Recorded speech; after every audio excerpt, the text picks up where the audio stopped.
ठीक है।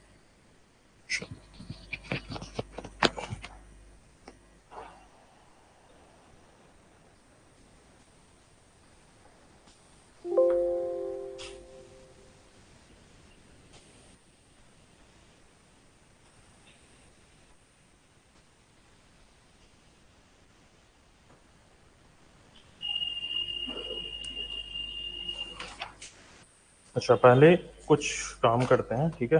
एक दो क्वेश्चंस हैं मेंस टाइप के, उसको देख लेते हैं, ठीक है। उसके बाद फिर एनर्जी के लिए आगे बढ़ेंगे, प्रोसीड करेंगे।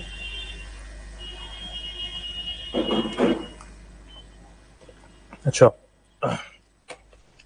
पहला चीज ये है दैट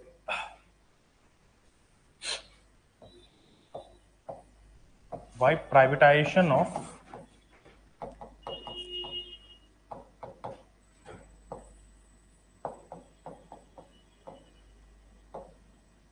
इसरो और स्पेस सेक्टर, बेटर होगा स्पेस सेक्टर रहने दो, ठीक है। इसरो हटा दो। Why privatisation of space sector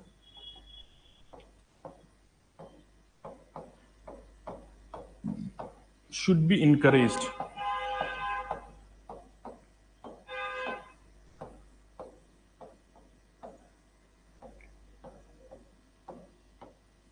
क्यों प्राइवेटाइजेशन स्पेस सेक्टर का इंकरेज किया जाना चाहिए, ठीक है। तो इसका क्या आंसर होगा बताओ। प्राइवेटाइजेशन जो है वो स्पेस सेक्टर में क्यों इंकरेज किया जाना चाहिए, क्या रीजन हो सकते हैं। सबसे पहली बात कि फंड जो है, फंड का जो क्रंचेज है, फंड जो का जो क्रंचिंग है that will be lower, fund की क्रंचिंग जो है वो कम हो जाएगी, ठीक है। दूसरा और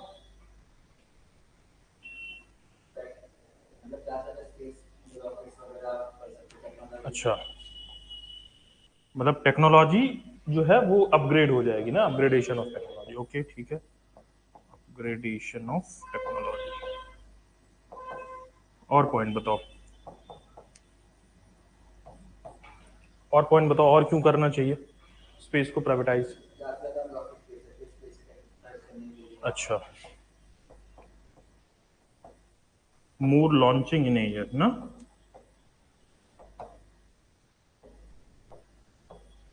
और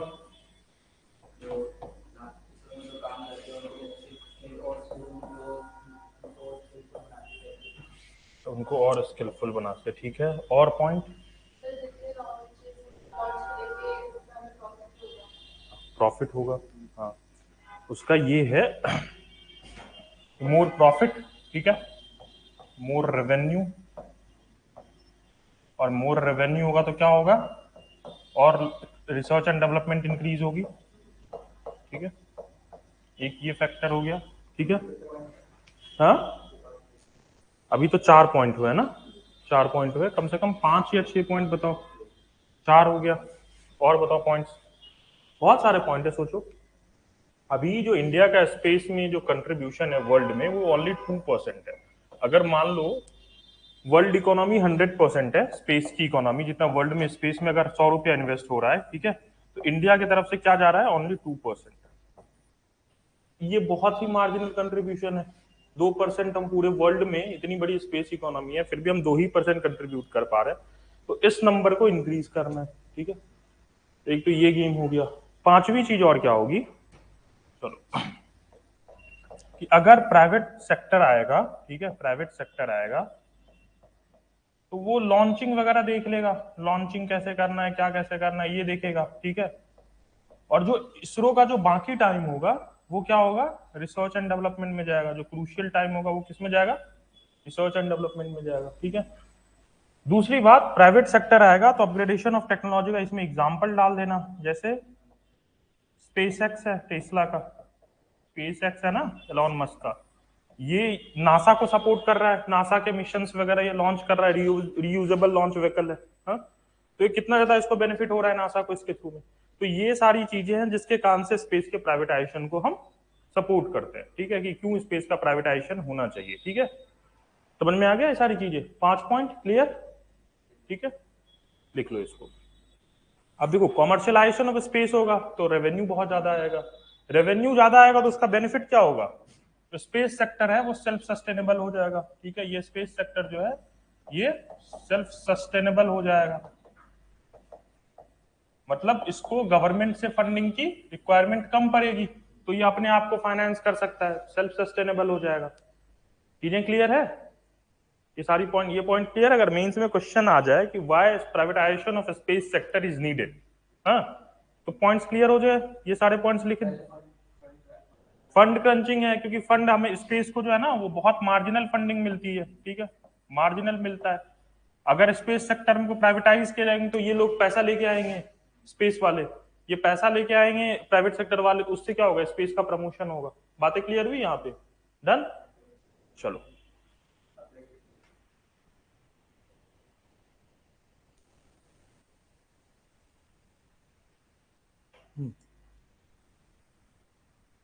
लिख लो, ठीक है।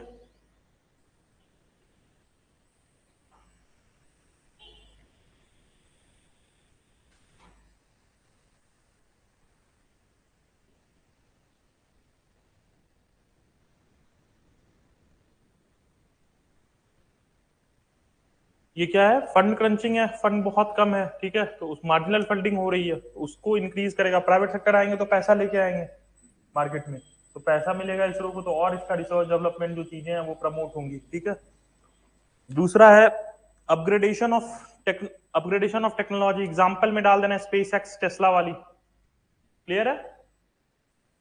मोर लॉन्चिंग इन ईयर, अब जब पैसे ज्यादा आएंगे, टेक्नोलॉजी ज्यादा आएगी, तो हमारी टेक्नोलॉजी अपग्रेड होगी। पहले हम जितना लॉन्च करते उससे ज्यादा लॉन्च कर पाएंगे, नए लॉन्च पैड आएंगे।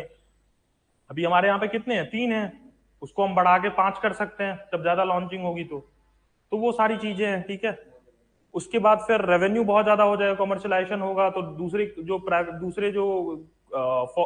जो कंट्रीज है वो हमें अपना सैटेलाइट लॉन्च करने देगी, इससे क्या होगा, रेवेन्यू ज्यादा आ जाएगा। ठीक है, तो ये सारी चीजें हैं जो,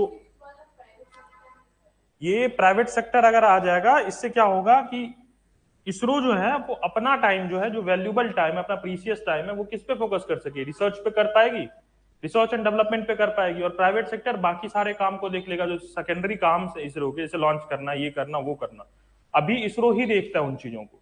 लेकिन जब ऐसा होगा ना कि प्राइवेट सेक्टर का पार्टिसिपेशन ज्यादा आ जाएगा, तो इसरो उस चीजों को आउटसोर्स कर देगी प्राइवेट सेक्टर को, कि भाई ये सब काम, जैसे अभी देखो जितनी भी टीचिंग वगैरह की काम है, जैसे अब स्कूल्स वगैरह में देखते हो कि टीचर ही वो मिड डे मील वगैरह होता है उसका भी अरेंजमेंट देखते हैं, टीचर ही सारा काम देखते हैं कि स्कूल में भाई बच्चों को घर से लाना है, या कल को जब सेंसस हुआ, काउंटिंग हुई, इलेक्शन ड्यूटीज हुई, तो ये सारा काम कौन देखता है, एक मिडिल स्कूल में एक टीचर देखता है।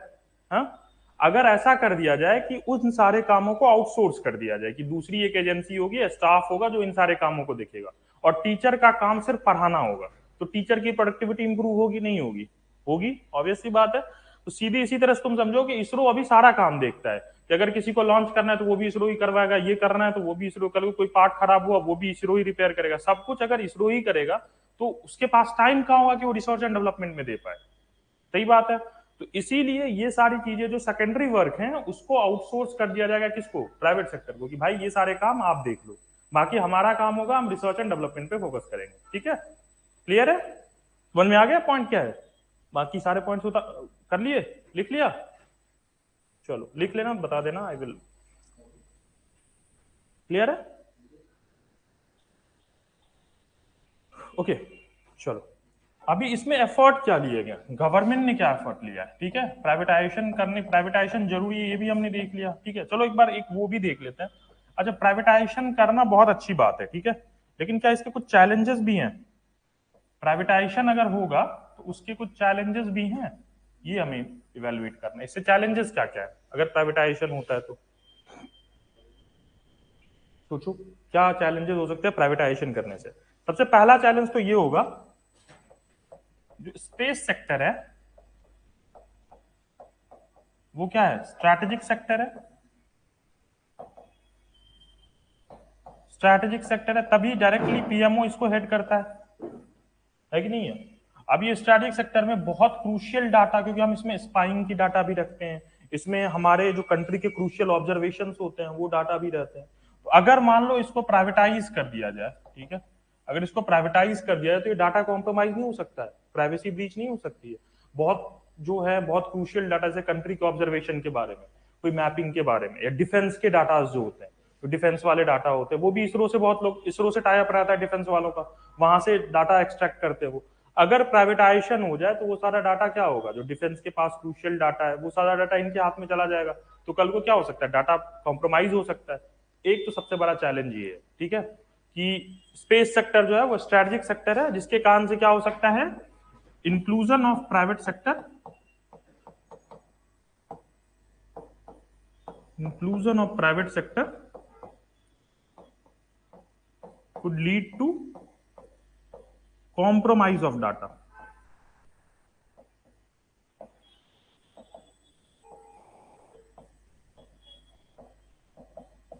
Inclusion of private sector could lead to compromise of data. अच्छा मैं समझा देता हूं, देखो स्पेस सेक्टर है,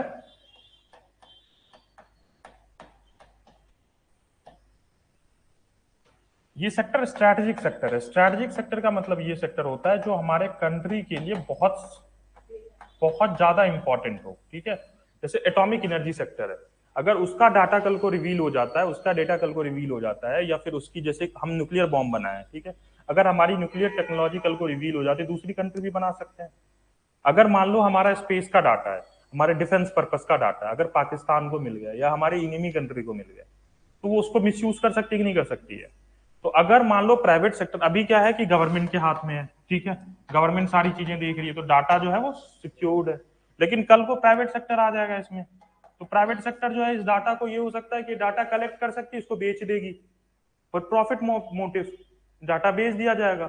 अगर डाटा बेच दिया जाएगा तो फिर हमारी सिक्योरिटी कॉम्प्रोमाइज हो जाएगी, नहीं हो जाएगी, हमारे डिफेंस पर्पस के बारे में दूसरी कंट्री को पता चलेगा कि नहीं चलेगा, उसका मिसयूज हो सकता है कि नहीं हो सकता है। अब समझ में आया वो पॉइंट क्या था, कि अगर प्राइवेट स्पेस सेक्टर एक स्ट्रेटेजिक सेक्टर है, inclusion of private sector could lead to compromise of data. Data जो हमारे क्रूशियल डाटा है, हमारे सेंसिटिव डाटा है, वो क्या हो सकते हैं, कॉम्प्रोमाइज हो सकते हैं, लीक हो सकते हैं, सेल आउट हो सकते हैं। तो हम ओवरऑल किसको प्रॉब्लम होगी, हमारे कंट्री को प्रॉब्लम होगी, हमारी सोवरेन और सिक्योरिटी स्टेट को प्रॉब्लम होगी, क्योंकि पैरामाउंट इंपॉर्टेंस रखता है हमारे लिए। समझ में आ गया क्या क्या इशू है वो। एक तो चैलेंजेस ये हैं, ठीक है। दूसरा चैलेंज क्या है स्पेस सेक्टर में, और सोचो।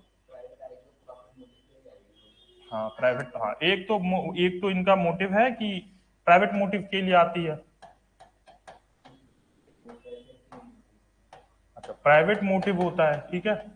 और स्पेस जो है, क्योंकि इसरो जो है वो स्पेस सोशल वेलफेयर का भी काम करता है। जैसे बहुत सारे मैंने एग्जांपल, इसमें एग्जांपल क्या लिखोगे तुम, GSAT 9 हमने लास्ट टाइम एग्जांपल लिखा था, ये नॉर्थ ईस्टर्न स्टेट और आइलैंड कंट्रीज के, आइलैंड के लिए, अंडमान और निकोबार आइलैंड के लिए। तो कभी भी प्राइवेट सेक्टर इनके लिए लॉन्च करता है इतनी सैटेलाइट, वो कभी लॉन्च नहीं करेगी, उनका प्रॉफिट नहीं बनता। लेकिन गवर्नमेंट है तो उनको लॉन्च करना पड़ रहा है, क्योंकि उनको उनकी भी केयर रखनी है, रिमोट एरिया वाले लोग हैं उनको भी केयर करना, उनको भी देखना है इनको। लेकिन अगर यही प्राइवेट सेक्टर होता तो वहां पे वो नहीं ले जाते। अभी देखो रिलायंस जियो है, उसको जहां प्रॉफिट देखता है, 5G कहां वो लॉन्च कर रहा है अभी, मेट्रो सिटीज में, क्यों, क्योंकि वहां प्रॉफिट है। वो सिक्किम से लॉन्च करेगा, कभी नहीं करेगा, वो अरुणाचल से लॉन्च करेगा, कभी नहीं करेगा, क्योंकि वहां पे उनके कंज्यूमर बेस नहीं है, ठीक है। तो इसी तरह से वो GSAT 9 क्यों लॉन्च करता, क्यों, उसको क्या जरूरत थी कि भाई अंडमान निकोबार के लोगों को सैटेलाइट मतलब इंटरनेट कनेक्टिविटी प्रोवाइड करो, उनको उनसे प्रॉफिट नहीं हो रहा है। तो ये चीजें हैं, सोशल वेलफेयर का ऑब्जेक्टिव, ऑब्जेक्टिव भी इसरो का ऑब्जेक्टिव है, स्पेस सेक्टर का ऑब्जेक्टिव सोशल वेलफेयर। मैंने तुम्हें लिखाया था कि एग्रीकल्चर में कैसी हेल्प करती है, वाटर रिसोर्सेज में कैसा हेल्प करता है, कैसे सोशो इकोनॉमिक डेवलपमेंट में हेल्प करता है इसरो, ठीक है। लेकिन अगर प्राइवेट सेक्टर आ जाएगा तो कहीं ना कहीं उनका मोटिव क्या होगा, प्रॉफिट होगा, तो सोशल वेलफेयर का जो काम है वो बैक साइड में चला जाएगा, ठीक है। तो ये चीजें हो सकती हैं, ठीक है, दो चीजें हुई। और तीसरा क्या है बताओ, कुछ लिमिटेशंस और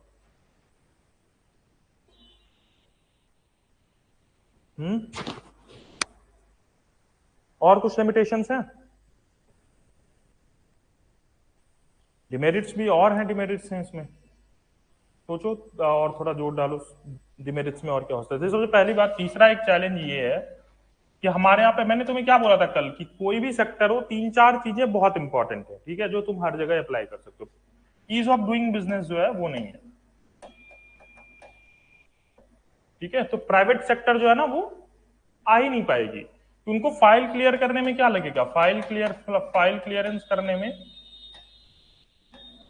इसमें क्या होगा, काफी सब्सटैंशियल डिले होगा, जिस कारण से प्राइवेट सेक्टर इसमें घुसना ही नहीं चाहिए। ठीक है, उसके बाद पॉलिसी सर्टेनिटी, मैंने एक पॉइंट बोला था, पॉलिसी अनसर्टेनिटी या पॉलिसी पैरालिसिस,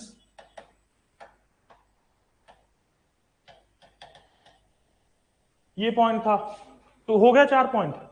कौन कौन से इसमें जो है, कौन कौन से रीजंस हैं, ठीक है, ये समझ में आया क्या बोल रहा हूं मैं। ये ईज ऑफ डूइंग बिजनेस, देखो ईज ऑफ डूइंग बिजनेस का मतलब होता है कि बिजनेस करने के लिए कोई भी अगर इन्वेस्ट कर रहा है तो उसको कितना ईज हो रहा है, मतलब वो कितने आसानी से बिजनेस खोल पा रहा है। ठीक है, बिजनेस के लिए कितना ईज उसको अवेलेबल है, मतलब वो कितना इजीली बिजनेस ओपन कर पा रहा है। अगर बिजनेस ओपन करना है तो मैं, चलो इंडिया में एक मान लो तुम्हें इन्वेस्ट करना है, तो सबसे पहले क्या होगा, तुम गवर्नमेंट के पास अप्रूवल डालोगे। ठीक है, कि भाई मुझे बिजनेस ओपन करना है, तुमने एक मिनिस्ट्री ऑफ कॉर्पोरेट अफेयर्स में बताया कि मैं ये कंपनी रजिस्टर करना चाहता हूँ जिससे मैं इसरो में इन्वेस्ट करना चाहता हूँ।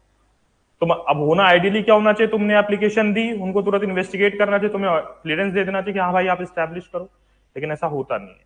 उनको तुम करोगे, वो फाइल तुम्हारी जाएगी, वहां पे 1 महीने का टाइम लगेगा, 1 महीने के बाद तुम्हें क्लियरेंस ऑर्डर आएगा कि आप डॉक्यूमेंट लेके आओ। डॉक्यूमेंट तुम ऑनलाइन नहीं अपलोड कर सकते, ऑफलाइन लेके जाना पड़ेगा, वो वेरीफाई करेंगे, फिर वेरीफाई करने को डॉक्यूमेंट दूसरे डिपार्टमेंट को जाएगा, दूसरे डिपार्टमेंट वाले अलग वेरीफाई करेंगे, फिर वो वेरीफाई करने के बाद तीसरे डिपार्टमेंट के पास तुम्हें जाना पड़ेगा। इन सब प्रोसेस में 1 साल लग जाता है।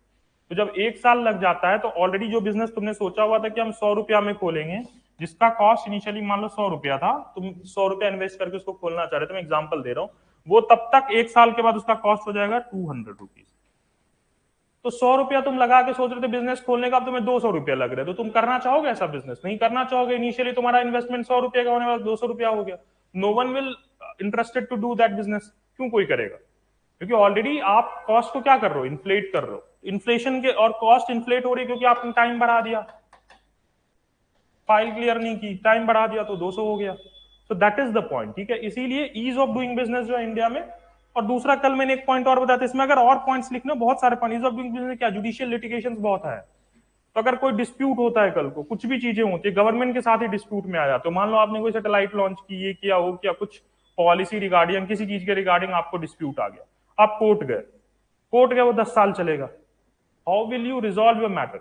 दैट इज द प्रॉब्लम ना। That's why the major problem behind the inclusion of private sector is ease of doing business. ठीक है, जुडिशियल लिटिगेशंस बहुत है। ठीक है, तो ये सारे फैक्टर्स हैं that you can include in your answers. ठीक है, एंड ये पॉइंट्स, ये जो पॉइंट्स है ना, ease of doing business, policy uncertainty, you can include it everywhere. ठीक है,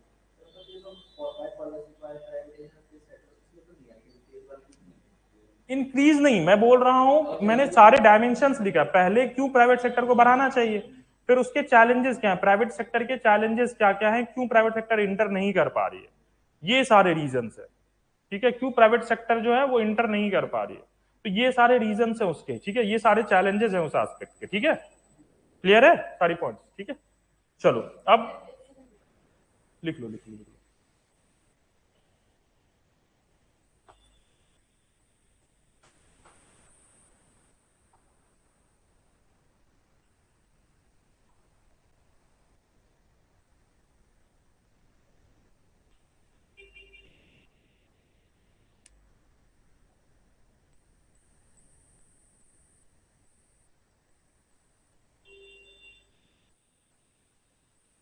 नहीं दिख रहा है क्या?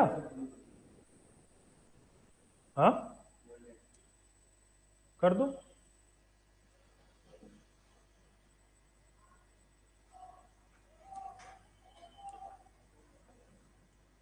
विजिबल तो है ना यार, लाइव वालों को दिक्कत नहीं होगी ना? बस ठीक है, उन लोग को दिक्कत ना हो, चलो कोई बात नहीं, चलो देख लेते। ओके, तो ये सारी चीजें क्लियर है। अभी गवर्नमेंट का एफर्ट देखो, कोई भी आंसर जो होता है ना, ठीक है, कोई भी मेंस का आंसर लिखते हो तो जैसे स्पेस सेक्टर है, ठीक है, तो ज्यादा से ज्यादा क्या क्वेश्चन पूछ सकते हैं तुमसे मेंस में? ठीक है, अभी प्रीलिम्स के लिए हम लोग डील कर चुके हैं ऑलरेडी, जो मैंने पॉइंट्स लिखा है दैट इज। मेंस के लिए तुम्हें क्या पूछ सकते हैं? स्पेस सेक्टर का कंट्रीब्यूशन हाँ, कंट्रीब्यूशन का मतलब वही सोशियो इकोनॉमिक डेवलपमेंट में उसका क्या रोल है, ठीक है, कंट्रीब्यूशन पूछ सकते हैं। दूसरा, अभी एग्जिस्टिंग चैलेंजेस क्या क्या है स्पेस सेक्टर में, अभी एग्जिस्टिंग चैलेंजेस क्या क्या है, ठीक है, तो चैलेंजेस मैंने बता दिया, चैलेंजेस भी मैंने एक्सप्लेन किया। थर्ड, गवर्नमेंट क्या एफर्ट ले रही है, गवर्नमेंट एफर्ट, अब चैलेंजेस है तो गवर्नमेंट कुछ ना कुछ काम तो करेगी ना इस चैलेंज को एड्रेस करने के लिए, government effort to address these challenges, अभी बता रहा हूं वही, अब नेक्स्ट टॉपिक वही आएगा, government effort to address these challenges, ठीक है। चौथा, what can be do, what can be done, what can be done, ठीक है, क्या और किया जा सकता है, ठीक है, what more can be done, ठीक है, what more can be done, ठीक है। तो ये चारों एस्पेक्ट होंगे, ठीक है। किसी भी चीज को अगर तुम देखोगे, privatisation of space sector, contribution क्या है बता दिया, व्हाई नीडेड बता दिया, एग्जिस्टिंग चैलेंजेस बता दिया, गवर्नमेंट एफर्ट, और क्या किया जा सकता है, और ये फॉर्मेट रहेगा मेंस के आंसर्स के लिए, ठीक है। इस तरह से टॉपिक को डील करो, ठीक है। स्पेस सेक्टर हुआ, कोई भी चीज स्पेस में उठा के देख लो, ठीक है, socio economic development of space, क्या कंट्रीब्यूशन है सोशियो इकोनॉमिक डेवलपमेंट, क्या स्पेस किस तरह से कंट्रीब्यूट कर रहा है socio economic development of space, challenges क्या क्या है, क्या क्या चैलेंजेस है उसमें, गवर्नमेंट क्या कर रही है और उसको और इंप्रूव करने के लिए, और उसका और क्या किया जा सकता है। ये चारों एस्पेक्ट क्लियर है, ये हर क्वेश्चंस में अप्लाई यही चार डायमेंशन होंगे, ठीक है। Whatever question you will frame, खुद से कंक्लूजन, कंक्लूजन का मतलब होता है that you give an optimistic answer, optimistic ending to it, ठीक है, तो that is your conclusion aspect, ठीक है। या तो तुम एक काम कर सकते हो इसमें, अगर सस्टेनेबल डेवलपमेंट गोल जो है इंडिया के 17 सस्टेनेबल डेवलपमेंट गोल्स हैं, ठीक है, सस्टेनेबल डेवलपमेंट गोल्स को एक बार अपने जहां पे पढ़ते हो वहां चिपका लेना और उसको याद कर लेना, एसडीजी गोल्स को, that you can use in your conclusion. अगर एक वे वो है, दूसरी बात अगर नहीं कुछ समझ में आए क्या करना है क्या नहीं करना है, what you can do is whatever you have written you can summarize it in your conclusion in 1 to 2 lines, khatam, ki offer mention efforts have been taken by government of India to resolve this sector, but apart from these measures can be taken for further enhancing space sector, role of space sector, that is your simple conclusion that can be written in 1 or 2 lines, ठीक है, so that will complete your answer, ठीक है, ये clear है। अभी हम बचे कहां पे थे, गवर्नमेंट एफर्ट, ठीक है, तो गवर्नमेंट एफर्ट कर लेते हैं। अब गवर्नमेंट एफर्ट मैंने तुम्हें लिखा दिया ऑलरेडी, ठीक है, अब सोचो क्या क्या मैंने लिखाया था तुम्हें। एक तो मैंने लिखा था तुम्हें इन स्पेस, इन स्पेस का क्या रोल था, इन स्पेस का क्या रोल था, ये स्टार्टअप को प्रमोट करती थी और प्राइवेट सेक्टर के पार्टिसिपेशन को इंकरेज करने के लिए इसको बनाया गया था, ठीक है। So its role is to encourage startup and second thing encourage private enterprise, encourage private inter, done, clear है। स्टार्टअप को इंक्रीज करना, इंकरेज प्राइवेट एंटरप्राइजेस, क्लियर है, कोई दिक्कत यहां तक नहीं है, चलो। इन स्पेस का मैंने बता दिया था ऑलरेडी। आफ्टर दैट क्या था, इन स्पेस के बाद एनएसआईएल था, न्यू स्पेस इंडिया लिमिटेड, इसका क्या रोल मैंने बताया था, इसका मेन काम क्या है, मैन्युफैक्चरिंग ऑफ स्पेस व्हीकल्स, जो स्पेस व्हीकल्स हो गया, फिर उसके बाद पेलोड्स वगैरह हो गया, स्मॉल सैटेलाइट को लॉन्च करने का काम ये करती है, ठीक है, तो ये सारे काम इसके थे एनएसआईएल के, ठीक है। उसके बाद थर्ड क्या इनिशिएटिव लिया गया है, मैंने एक कल भी मैंने एक्सप्लेन किया था, परसों मैंने बताया था 100% एफडीआई जो है वो अलाउ कर दी गई है। अच्छा, एफडीआई मतलब क्या होता है, हाँ, 100% एफडीआई अलाउड कर दिया गया है इसमें, ठीक है, स्पेस सेक्टर में। और ये कब हुआ था, मैंने उस दिन बताया था, आत्मनिर्भर भारत प्रोग्राम लेके जब कोरोना के टाइम में निर्मला सीतारमन जी आई थी सेकेंड वेव के टाइम, तब ये 100% एफडीआई अलाउ कर दिया गया था। तुम्हें बस, हाँ, बस तुम्हें ये लिखना है कि 100% FDI was allowed in space, no need to mention 2020 2021, हाँ हाँ हाँ, ये स्पेस सेक्टर में आके इन्वेस्ट कर सकते हैं, ठीक है, इन्वेस्ट कर सकते हैं, लेकिन उसमें एक कैच है ये, ठीक है, कि आप इसरो में क्या कर सकते हो, आप लॉन्च नहीं कर सकते हो, आप व्हीकल की मैन्युफैक्चरिंग में इन्वेस्ट कर सकते हो, ठीक है, आप क्या कर सकते हो, सैटेलाइट बना सकते हो, सैटेलाइट बना सकते हो, ठीक है, सैटेलाइट को सैटेलाइट मैन्युफैक्चरिंग कर सकते हो, सैटेलाइट मैन्युफैक्चरिंग कर सकते हो, मैन्युफैक्चरिंग ऑफ लॉन्च व्हीकल कर सकते हो।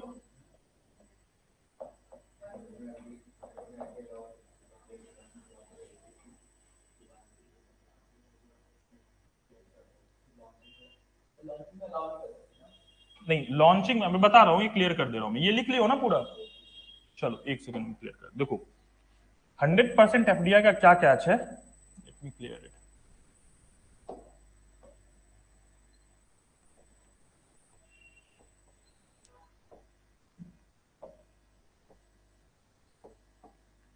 देखो 100% एफडीआई का क्या कैच है,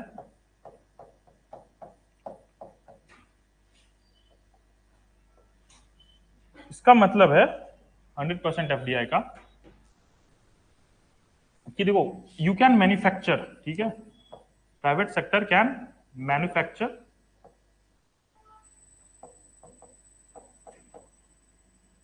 you can construct launch pad, you can construct launch pad, जहां से आप वो लॉन्च होगा, ठीक है। You can manufacture, you can manufacture satellite,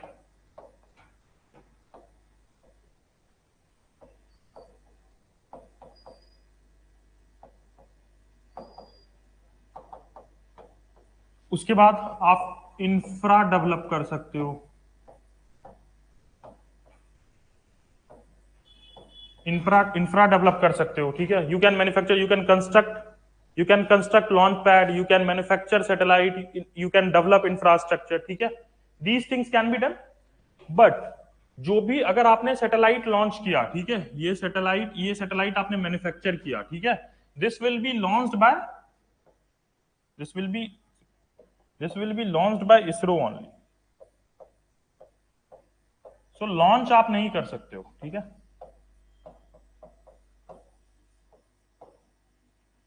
while US में क्या है कि they launch it, space x launch a satellite, India में लॉन्च नहीं कर सकते हो आप।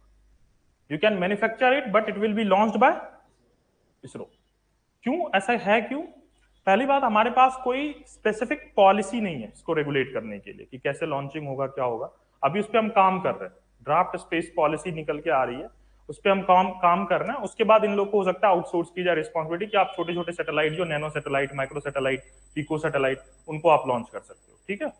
लेकिन अभी क्या है इनके पास में, अभी ये सैटेलाइट लॉन्च नहीं कर सकते, मैन्युफैक्चर कर सकते हैं, उसके बाद लॉन्चिंग का काम पूरा इसरो का रहेगा, ठीक है। उसका रीजन ये है कि अगर मान लो इनको लॉन्च करने की राइट दे दी, अगर मान लो इनको लॉन्च करने की राइट दे दी हमने, ठीक है, कि भाई ठीक है आप लॉन्च करो, ठीक है। कल को मान लो कोई एक्सीडेंट होता है, लॉन्च करने के बाद कोई एक्सीडेंट होता है, और स्पेस रिलेटेड इंसिडेंट तो बहुत बड़े होते हैं, स्पेस से जो एक्सीडेंट वगैरह होगा काफी बड़े एक्सीडेंट होंगे, ठीक है। या तो स्पेस में हो सकता है, तो कंट्री को जवाब देना पड़ता है कि भाई क्यों हुआ, क्यों क्यों नहीं हुआ। या फिर अगर मान लो कोई इंसिडेंट होता है, अभी क्या है कि अगर कोई एक्सीडेंट होता है या कोई फेलियर होता है तो ISRO is responsible for that, और गवर्नमेंट की बैकिंग है उसको, तो गवर्नमेंट आ जाता है जवाब देने के लिए। लेकिन अगर प्राइवेट सेक्टर कल को फेल होता है, who will be responsible for that? That is a big question. That's why अभी तक उनकी रिस्पॉन्सिबिलिटी फिक्स नहीं की गई। जब एक बार उनको रिस्पॉन्सिबिलिटी दे दी जाएगी कि ठीक है, अगर आपसे फेलियर होता है, कुछ एक्सीडेंट होता है, तो आप लायबल हो उस चीज के लिए। कल को अगर मान लो फेलियर होता है, किसी चीज की किसी की जान जाती है, या किसी भी तरह की चीजें होती है, who will be responsible for that? Now government is responsible for that, but that time you can't say private sector that you are responsible for that, because everything work in a legal manner. वो ये बोलेंगे आपका कहाँ law है, आपकी कहाँ policy है कि हमें रिस्पॉन्सिबल होना पड़ेगा। दैट्स वाई अभी तक इस चीज को अलाउ नहीं किया गया। You can manufacture everything, you can construct launch pad, you can help in infrastructure building of ISRO, but you can't launch a satellite, ठीक है। तो समझ में आ गया 100% एफडीआई का क्या मतलब है, ठीक है। तो दैट इज द थिंग, ठीक है। अभी कोई दिक्कत? चलो, एफडीआई का मतलब समझ में आया। फॉरेन डायरेक्ट, फॉरेन लोग इंडिया में आके इंडिया की कंपनी में इन्वेस्ट करेंगे पैसा अपना, जिससे कि वो कंपनी जो है फिर स्पेस में अपना पैसा लगाएगी, ठीक है, स्पेस सेक्टर में। समझ में आ गया? चलो, अच्छा ये हो गया, ठीक है। अब कुछ ऐसा है ना, कुछ रिसेंट में स्टार्टअप्स है, ठीक है। जैसे एक प्रोग्राम है मिशन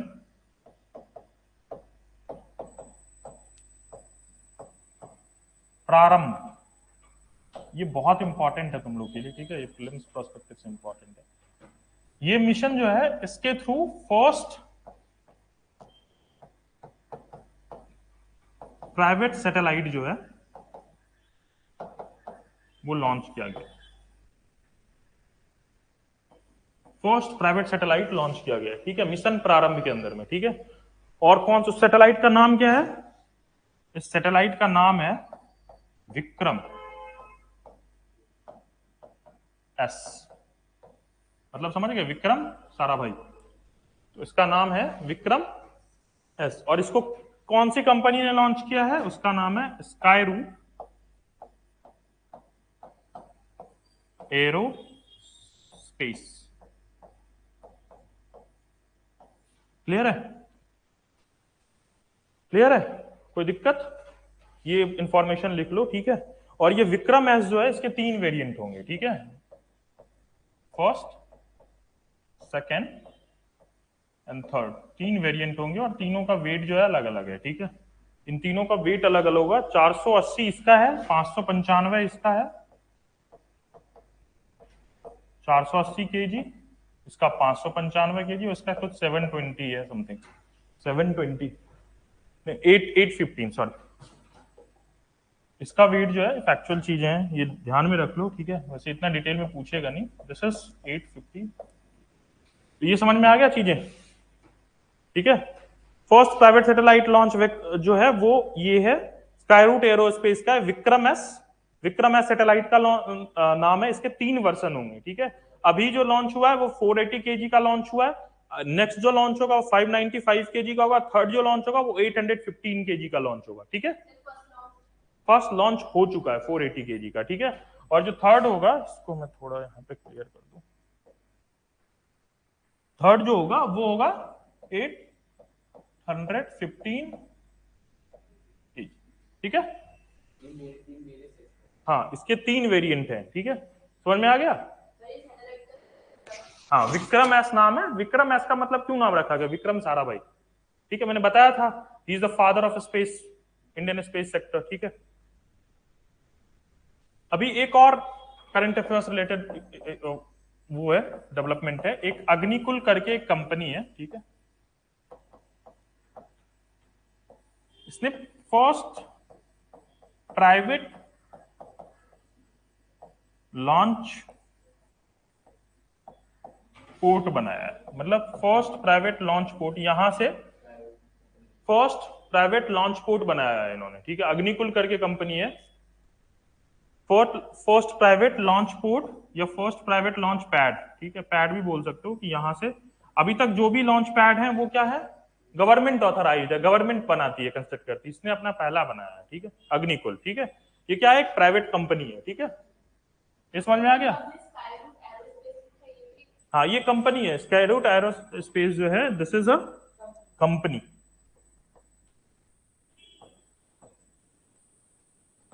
क्लियर है? कोई दिक्कत? चलो, ये अग्निकुल बनाया गया है आंध्रा में, ठीक है, लेकिन इसको अभी, इस इंफॉर्मेशन को अभी अपडेट मत करो, ठीक है, मैं इसके बारे में क्लियरिटी से बता दूंगा, ठीक है। डिजियंत्रा, ठीक है, एक प्राइवेट कंपनी है। अभी देखो, 2 चीज है। अब मैंने एक तुम्हें कॉन्सेप्ट बताया था इनिशियली में, स्पेस डेब्रिस का, ये मैंने बताया था ना, स्पेस डेब्रिस क्या होता है, स्पेस का कचरा, ये मैंने बताया था, क्लियर किया था, स्पेस डेब्रिस का क्या मतलब होता है, स्पेस का कचरा, ठीक है। इसके लिए 2 चीज हैं, इसमें दोनों लोगों ने एफर्ट किया है, गवर्नमेंट का भी एफर्ट है, ठीक है। तो गवर्नमेंट में कौन एफर्ट ले रही है? इसरो।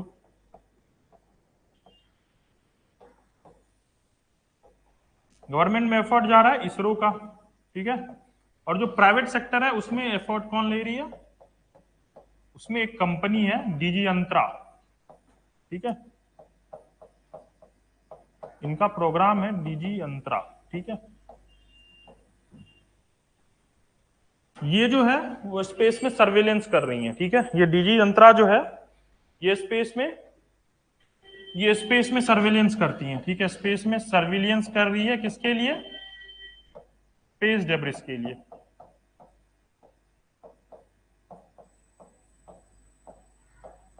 क्लियर है?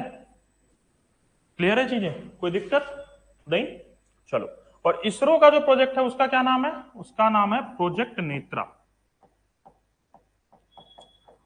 प्रोजेक्ट, अब नेत्रा नाम से, नेत्र मतलब क्यों नेत्र का, नेत्र किसको बोलते हैं? आंख को। स्पेस को देख रही है ये, ठीक है, और देख रही है और सर्वेलेंस कर रही है स्पेस डेब्रिस का है, ठीक है। डीजी अंतरा, ठीक है, डीजी अंतरा नाम है ये। हो सकता है ये क्वेश्चन तुमसे ऐसे पूछे कि DG Antara recently scene is news. एक मिनट, इसको थोड़ा से पहले इधर,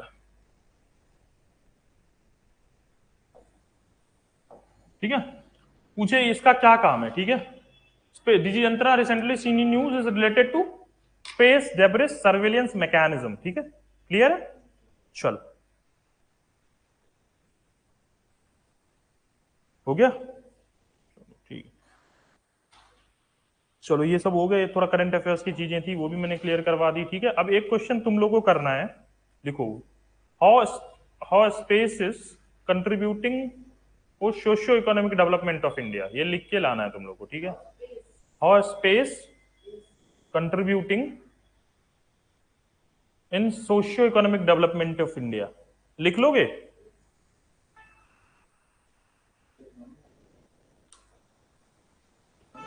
डेवलपमेंट ऑफ इंडिया, ठीक है, क्लियर है चीजें? हाँ वही पॉइंट, अरे ये तो मैंने उस टाइम तुम्हें बताया ना, एग्रीकल्चर वाले मैंने सारे पॉइंट्स तो तुम्हें लिखा दिए थे उस टाइम, मैंने क्वेश्चन भी तुम लोगों से डिस्कस किया था।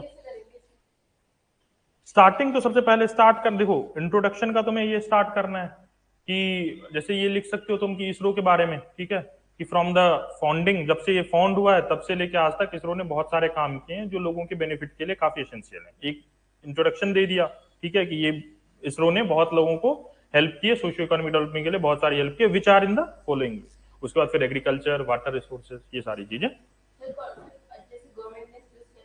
गवर्नमेंट स्टेप्स नहीं लिखने हैं, गवर्नमेंट स्टेप्स अभी तो नहीं पूछ रहा है तुमसे क्वेश्चन में, तुमसे सीधा पूछा है कि क्या क्या सोशियो इकोनॉमिक डेवलपमेंट में, सीधा सीधा पॉइंट लिख दो, एग्रीकल्चर में ये, वाटर रिसोर्सेज में ये, हेल्थ सेक्टर में ये, एजुकेशन सेक्टर में ये, एग्जांपल्स डालना, एग्जांपल्स डालोगे वहां पे, जैसे इंटरनेट कनेक्टिविटी के लिए जीसैट, तुरंत जीसैट का एग्जांपल, जीसैट 11 का एग्जांपल निकलेगा, ठीक है। फिर उसके बाद रिमोट एरिया कनेक्ट करके जीसैट 9 का एग्जांपल आएगा। एग्रीकल्चर में तुम्हें सैटेलाइट बताई है कि सॉइल मॉनिटरिंग करने के लिए, वो सारे पर्पस लिखोगे, ये सारी चीजें लिख लोगे, क्लियर है? इसको कोशिश करना, अटेम्प्ट करना इसको लिख लिख के लाने की, ठीक है। हाँ अभी चलो, क्या देखना था हमें, एनर्जी सेक्टर पढ़ रहे थे, ठीक है। अच्छा, आदित्य L1 का मतलब ये है, आदित्य L1 को क्यों ले गया गया है, उसका रीजन ये है। अच्छा ठीक है, वो सारे ना एक बार ऐसा करो, उसको डाउट सेक्शन में रहने दो, एक क्लास ले लेंगे, ठीक है, वो पार्टिकुलर हो जाएगा, ठीक है, बेटर रहेगा। ओके,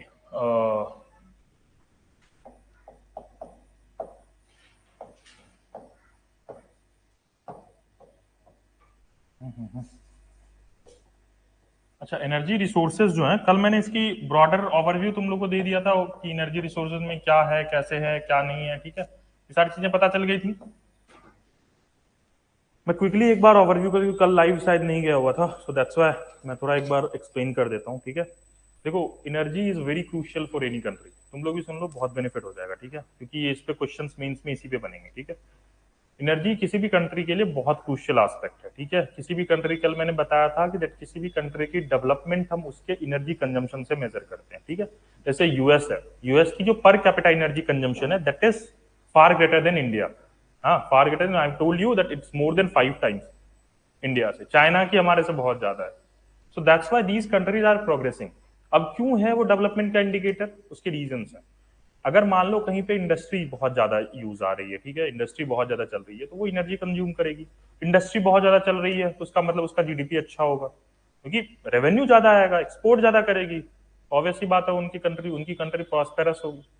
और दूसरी बात, जितनी अगर गरीबी है तो इसका मतलब है कि वहां एनर्जी कंजम्पशन कम हो रहा है, क्योंकि अगर लोगों के पास इनकम अच्छी है तो ऑब्वियस सी बात है वो बेटर लाइफ स्टाइल की तरफ जाएंगे। बेटर लाइफ स्टाइल का मतलब क्या है, एसी, अभी के टाइम पे ग्लोबल वार्मिंग बढ़ रही है, अगर तुम्हारे पास ऑप्शन हो दैट मतलब अगर तुम्हारे पास ये पैसे हो तो everyone is like try to like कि हमारे पास एसी हो, हमारे पास और सारी फैसिलिटीज हो, कि घर में मतलब ऐसा रहे, घर ऐसा बनाया जाए ताकि मतलब उसमें गर्मी कम लगे, ठीक है। तो everyone is looking for that. अगर जैसे विंटर का टाइम था, जो अफोर्ड कर सकता था वो हीटर अफोर्ड किया, अब लाइट ही नहीं रहेगी तो हीटर और एसी का क्या काम।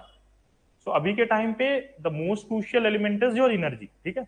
और एनर्जी का मैंने तुम्हें दो फॉर्म बताया था। एनर्जी बेसिकली किसमें आती है, इलेक्ट्रिसिटी और हीट के फॉर्म में आती है।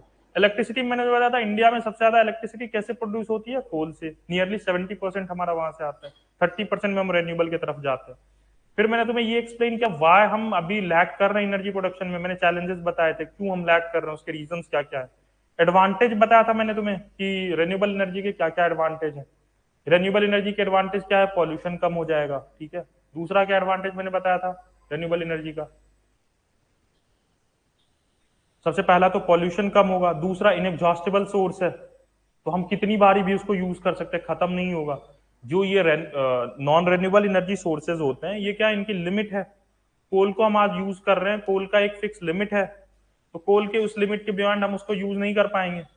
लेकिन क्या सनलाइट का कोई ऐसा लिमिट है?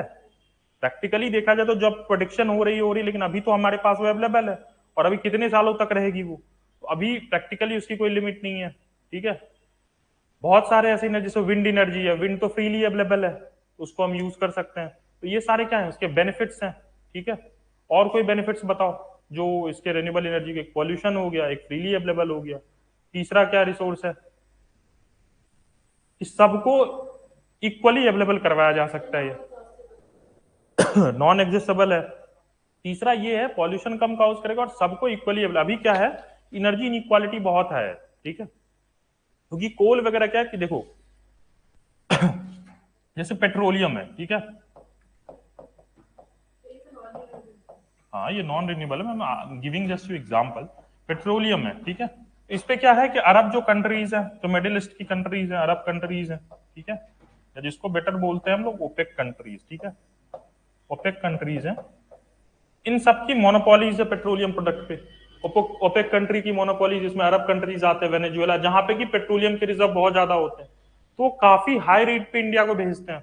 तो आधा से ज्यादा अपना अपना 80% ऑफ रिक्वायरमेंट जो है अपना क्रूड ऑयल का, हम वो इंपोर्ट करते हैं। 20% हमारे यहाँ से मीट होती है। तो कितना ज्यादा अपना फॉरेन फॉरेक्स रिजर्व जो है वो दूसरी कंट्रीज को जा रहा है, ठीक है।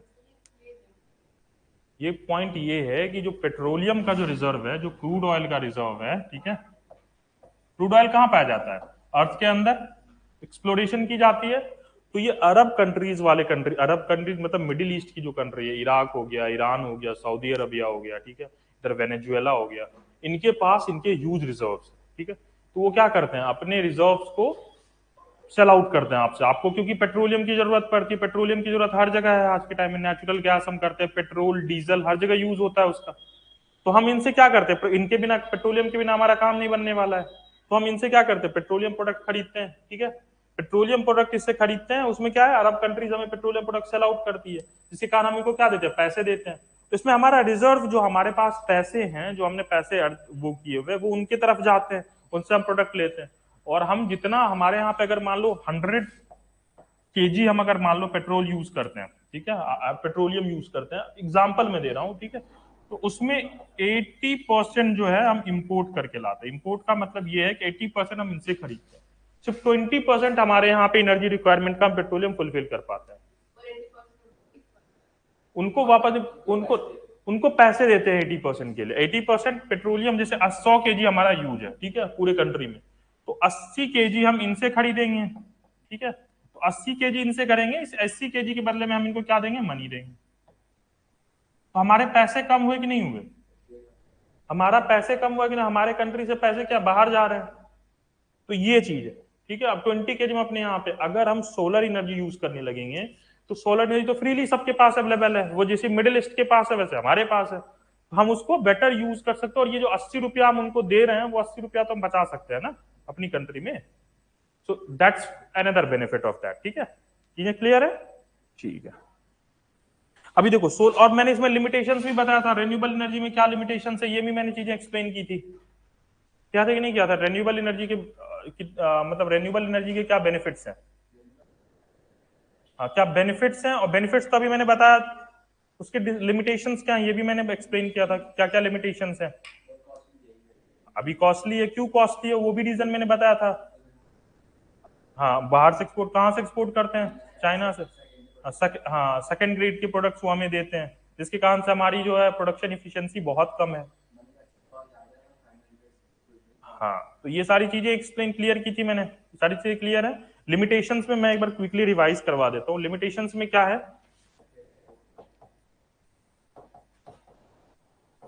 लिमिटेशंस में मैंने तीन चार चीजें बताई थी। एक तो पहले बताया था मैंने फंड, ये सबसे पहला कांस्टेंट था फंड।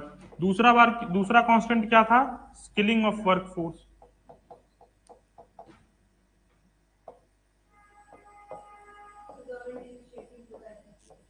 हाँ हाँ गवर्नमेंट इनिशिएटिव भी मैंने बताया था, इसके बाद में करवाऊंगा। स्किलिंग ऑफ वर्कफोर्स ये कांस्टेंट था, ठीक है, सारे लिख लो, ठीक है, ये पॉइंट आएंगे, ठीक है, बाद में। इसमें ना एनर्जी में कुछ ज्यादा प्रीलिम्स प्रोस्पेक्टिव से तुम्हें नहीं मिलेगा, ठीक है। ये मैं ज्यादा डिस्कस, मैं डिक्टेट करवा दूंगा सारी चीजें, ठीक है, और ये जो मैं एक्सप्लेन कर रहा हूँ यही सारी चीजें इंपॉर्टेंट है इसमें, ठीक है।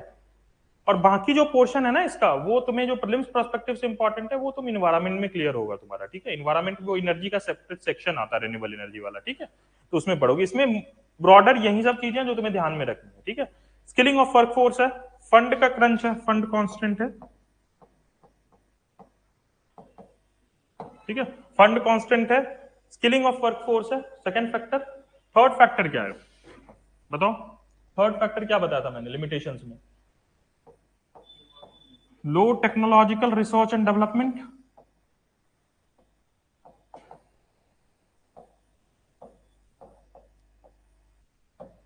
ये बताया था मैंने, लो टेक्नोलॉजिकल रिसर्च एंड डेवलपमेंट। चौथा क्या है? सब स्टैंडर्ड यूज ऑफ सब standard equipment.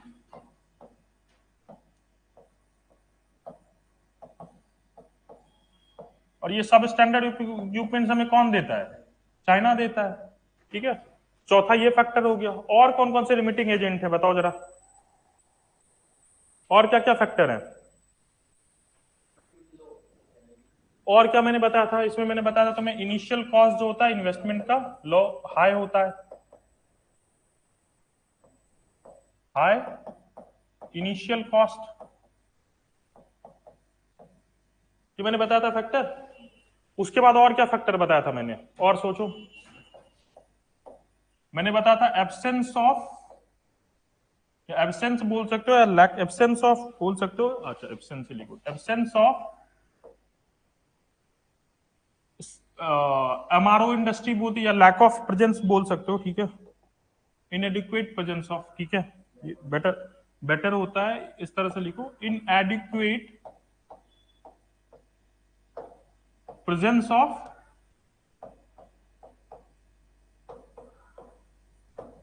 MRO industry.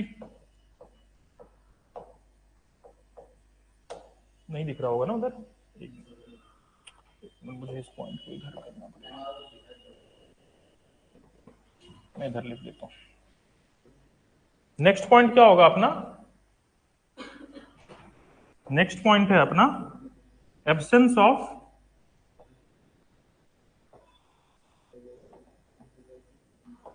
inadequate presence,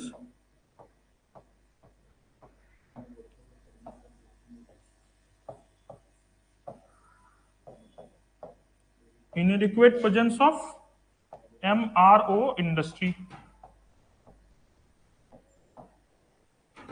इसका मतलब मैंने समझाया था कल, एमआरओ इंडस्ट्री वाला क्या है? Maintenance repair and overall. Maintenance repair and overall का क्या मतलब है? आपने सोलर पैनल लगा लिया, कल को खराब हो गया कुछ, कौन ठीक करने आएगा? चाइना से बुलाएंगे लोगों को? यहाँ पे ही यहीं के लोग ठीक करेंगे। उसके लिए क्या रिक्वायरमेंट है? स्किलिंग ऑफ वर्कफोर्स रिक्वायरमेंट है, आएगी नहीं? ये बात क्लियर है यहाँ पे। तो इसीलिए इनएडिक्वेट presence of MRO industry. Land acquisition problem मैंने बताया था कि लैंड एक्विजिशन की प्रॉब्लम है, ठीक है, क्या है? लैंड एक्विजिशन की प्रॉब्लम है,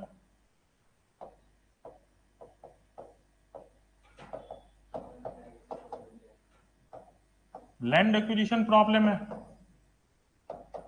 है कि नहीं है? लैंड एक्विजिशन की प्रॉब्लम है। उसके बाद हाँ, उसमें ये भी चैलेंज आ जाएगा, ठीक है, हाँ वो, हाँ वो हो जाता है प्राइवेट सेक्टर के पर। दूसरी बात है यहां पे एक पॉइंट लिख के डाल दोगे लो प्राइवेट सेक्टर पार्टिसिपेशन, और उसमें डाल दोगे because of lack of ease of doing business, increase judicial litigation, ठीक है।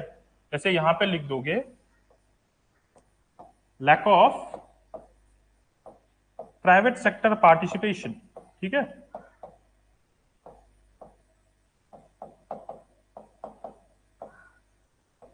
और ये क्यों है लैक, इसका रीजंस क्या क्या है? क्योंकि ईज ऑफ डूइंग बिजनेस क्या है, ईज ऑफ डूइंग बिजनेस कम है, ठीक है। उसके बाद और क्या है, ईज ऑफ डूइंग बिजनेस बहुत कम है, और क्या फैक्टर है, जुडिशियल लिटिगेशन जो है बहुत हाई है, जुडिशियल लिटिगेशन बहुत ज्यादा है।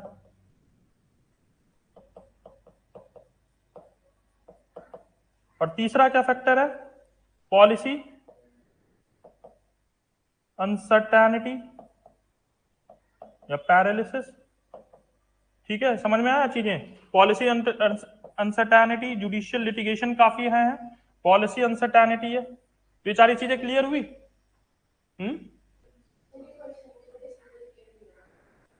इसमें लिमिटेशंस में क्या प्रॉब्लम आ रही है, कौन से पॉइंट में प्रॉब्लम आ रही है, ये बताओ।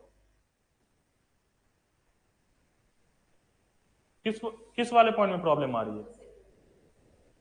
स्किलिंग ऑफ वर्कफोर्स का क्या मतलब, स्किलिंग वर्कफोर्स स्किल्ड है ही नहीं, वर्कफोर्स स्किल्ड नहीं है, इसका मतलब है कि अगर आपको किसी भी चीज को किसी, जैसे ये है रिन्यूएबल एनर्जी, अगर आपने सोलर प्लांट लगाया, आपके पास सोलर प्लांट है या विंड एनर्जी का प्लांट लगाया, उसको लगाने वाले लोग होने चाहिए ना, उसको रिपेयर करने वाले लोग होने चाहिए ना, उसको इंस्टॉल करने के लिए लोग होने चाहिए ना। आप चाइना से या अफ्रीका से नहीं बुला के आदमी को लाओगे ना, जिस कंट्री से आप, जैसे मान लो चाइना से इम्पोर्ट करते, तो आप ये नहीं बोलोगे ना कि आप हमारे साथ वर्कर भेजो इंस्टॉल करने के लिए, या कल को खराबी हुई तो चाइना से आदमी बुलाने जाएंगे, तो उसमें तो बहुत ज्यादा दिक्कत हो जाएगी ना हमें।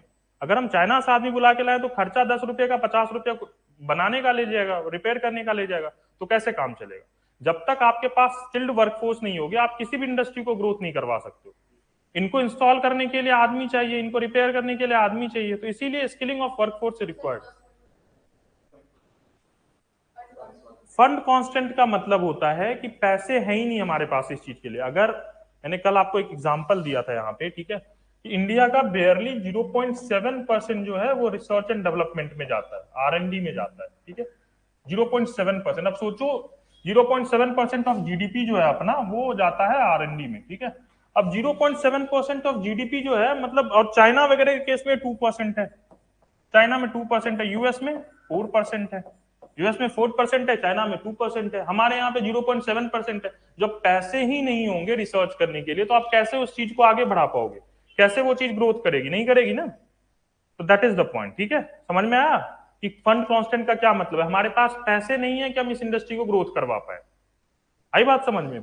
और उसका रीजन क्या कि प्राइवेट सेक्टर भी पार्टिसिपेशन कम है, मैंने लिखा हुआ ये point, lack of private sector participation, है ना, lack of private sector participation. क्यों प्राइवेट सेक्टर का पार्टिसिपेशन कम है? ईज ऑफ डूइंग बिजनेस कम है, जुडिशियल लिटिगेशन काफी हाई है, और उसके बाद क्या है, पॉलिसी अनसर्टेनिटी है। क्लियर है ये पॉइंट तीनों? चलो, और कोई चीज, कोई पॉइंट ऐसा हो जो क्लियर नहीं है, बताओ चैलेंजेस में, तो मैं एक्सप्लेन करता हूँ उसको।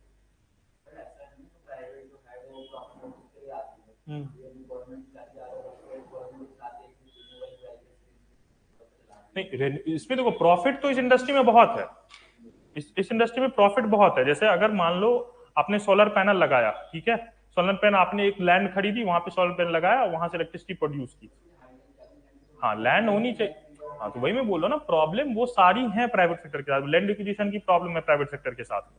लेकिन अगर आप, मैं बोल रहा हूँ कि अगर इन सब चीजें इनको अवेलेबल करवाया जाए तो प्राइवेट सेक्टर को बहुत प्रॉफिट है इसमें।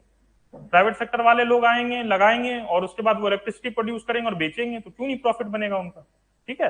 बट उसके लिए उनको इंस्टॉल करने के लिए सारी चीजें मुहैया गवर्नमेंट करवाएगी ना, सारी फैसिलिटीज गवर्नमेंट प्रोवाइड करवाएंगी उनको। So that's the point two से, ठीक है। यूज ऑफ सब स्टैंडर्ड इक्विपमेंट का मतलब होता है, मैंने कल बताया था तुम्हें कि जो, जैसे हम सोलर पैनल्स लाते हैं, ठीक है, सोलर सोलर पैनल्स ला रहे हैं, ठीक है, तो हम कहां से ला रहे हैं, चाइना से इंपोर्ट कर रहे हैं। तो वो हमें क्या करते हैं, वो अपने यहाँ पे फर्स्ट ग्रेड का यूज करते हैं, अच्छी क्वालिटी का यूज करते हैं, जिसकी इफिशियंसी 90% तक होती है। लेकिन जब हमें देने का टाइम आता है तो 60-70% वाली इफिशियंसी वाली देती है। तो एनर्जी लॉस क्या होता है उसमें, बहुत ज्यादा होता है। एनर्जी एफिशिएंसी जब कम है तो इसका मतलब क्या है, लॉस बहुत ज्यादा है। वो सोलर पैनल अच्छे क्वालिटी का नहीं है। चाइना वाले जो जो अपने यहाँ पे यूज करते हो 90% का होता है, तो उनका क्वालिटी काफी अच्छा होता है हमसे, और जब हमें देने की बारी आती है तो हमें 60-70% का देते हैं और हमें मजबूरी में लेना पड़ता है। तो इसीलिए सब स्टैंडर्ड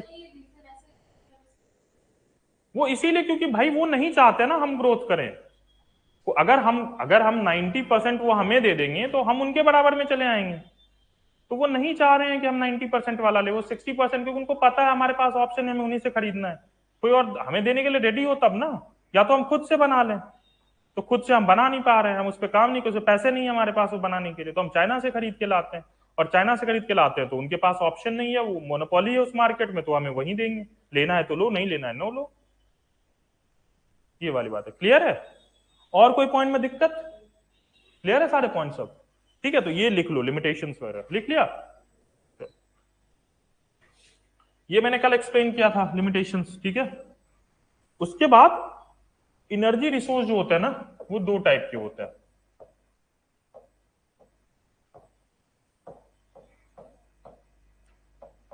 अब कौन से दो टाइप के होते हैं? रेन्यूएबल। अब मैंने रेन्यूएबल पहले ही एक्सप्लेन कर दिया, रेन्यूएबल एनर्जी रिसोर्सेज क्या होते हैं। रेन्यूएबल एनर्जी रिसोर्सेज क्या होते हैं? हाँ, रेन्यूएबल एनर्जी रिसोर्सेज क्या होते हैं?